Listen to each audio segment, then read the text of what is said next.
কোথায় যাচ্ছেন আপনি? জি মানে আমার ওই যে গাড়ি নষ্ট তো এই জন্য ওয়েট করছি ট্যাক্সি ক্যাবের জন্য। তো বাসায় যাবেন তো না? জি জি। গাড়িতে উঠুন। না না না ঠিক আছে, অসুবিধা নেই, আমি আমার আমার একটা উপায় হয়ে যাবে, আপনি যান প্লিজ। মানে হয়ে যাবে। আপনাকে বললাম গাড়িতে উঠতে, উঠুন। আচ্ছা। আপনি পেছনে বসছেন কেন? কেন? আচ্ছা, আপনি যদি পেছনে বসেন সবাই তো ভাববে আমি আপনার ড্রাইভার। হ্যাঁ তাই তো, সরি।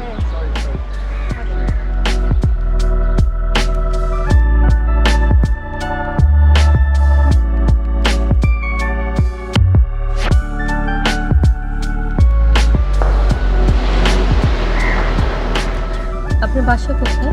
আমার বাসা আসলে অনেক দূরে, মানে না মানে অনেক কাছে কাছে। কোথায়? উত্তরা। উত্তরা তো এখান থেকে অনেক দূর। হ্যাঁ অনেক দূরে, জি। এই জন্যই বললাম যে আমি আসলে চলে যেতে পারতাম। না কোনো অসুবিধা নেই। বার্থডে কবে আপনার? জি। আপনার বার্থডে কবে? কেন? না এমনি জানতে পারি না। 5th August. না না না না না না 5th সেপ্টেম্বর। সেপ্টেম্বর। নিজের বার্থডে নিজেই মনে রাখতে পারেন না? না আসলে আমার বার্থডে হচ্ছে 8th ডিসেম্বর। ও জি।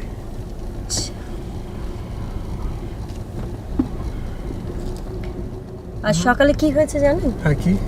আমি যখন অফিসে যাচ্ছি হুম। তখন হঠাৎ করে আমার দারোয়ান এসে আমার কাছে একটা ফুলের তোড়া, গোলাপ ফুলের তোড়া আর একটা কার্ড দিয়ে গেল। কোন এক রোমিও হয়তো আমাকে দিয়ে গেছে।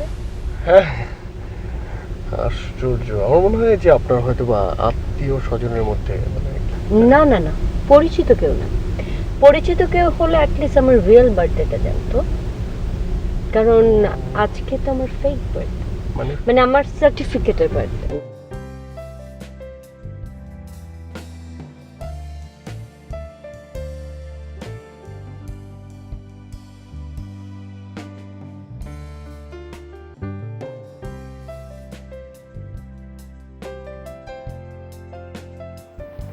আন্টি আসসালামু আলাইকুম।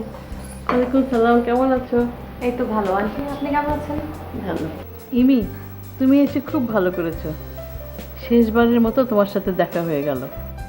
কেন আন্টি, আপনি কি কানাডায় চলে যাচ্ছেন? দেশে কি আর থাকছেন না? না, দেশে থেকে আর কি হবে বলো? একটা মতো ছেলে, তাও যা করলো। তোমার আঙ্কেল তো মনে খুব কষ্ট পেয়েছেন, আমাকে ফোন করে বললেন কানাডা ফিরে যেতে। বেশি দিন আর এখানে থাকবো না, যতদিন বেঁচে থাকি বুড়ো বুড়ি দুজন একসাথেই থাকবো। আন্টি আমি একটা কথা বলি। তুমি কী বলতে এসেছো আমি জানি, কিন্তু আর কোনো লাভ নেই। যে ছেলে বাবা মার গুরুত্ব দেয় না, তার তো আর সহ্য হওয়ার কোনো আশাই নেই। আন্টি হলেও তো হতে পারে। তুমি তো আমার চেয়ে বেশি ভালো জানো না। সেটা ঠিক আছে আন্টি, জানি না, বাট এবারের মতো ওকে মাফ করে দিলে সব কিছু ঠিক হলেও হতে পারে আন্টি। আর ঠিক হয়েছে, আমি তো কোনো আশাই দেখছি না। ওকে আন্টি, আমি তাহলে আজকের মতো উঠি। এখনই যাবে? ডিনার করে যাও। না আন্টি, বাসায় ফিরতে হবে, আমি আরেকদিন সময় করে আসবো। তোমরা তো সবসময় বলো আবার আসবো, তারপর ভুলেই যাও। না এসে উপায় আছে? যে কাণ্ড করেছে আপনার ছেলে। কিছু বললে? জি আন্টি, না কিছু বলিনি। আজ তাহলে উঠি আন্টি। এসো তাহলে, খোদা। চলো তোমাকে এগিয়ে দিই। চলেন।